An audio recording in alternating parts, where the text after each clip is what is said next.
پشتی ورز خلا اسکتلندا یه تاپاپی و پلا ایکب دمایی هاتی و باشترین پیکاتیش لایه کتیا تاپاپی اسکتلندا و هاتا را گاندن.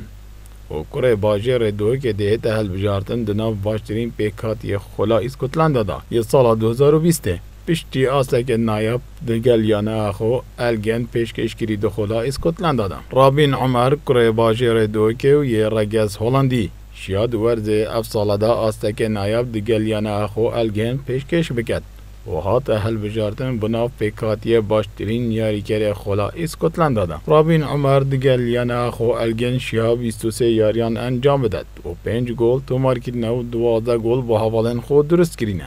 پشتی آست باشی رابین عمری دگلیانه اخو الگن یا اسکتلندی تو مارکری جمارکا یانین اوروپی دا خزا گره دانا گره بسید گل رابینی دگن. دیتا زانین کو رابین عمر دگل یانه اخو عنان اتلتیک جی هات بو هل بجارتن وقت باشترین یاری کری گنج لسران سری ولاتی اسکتلندا.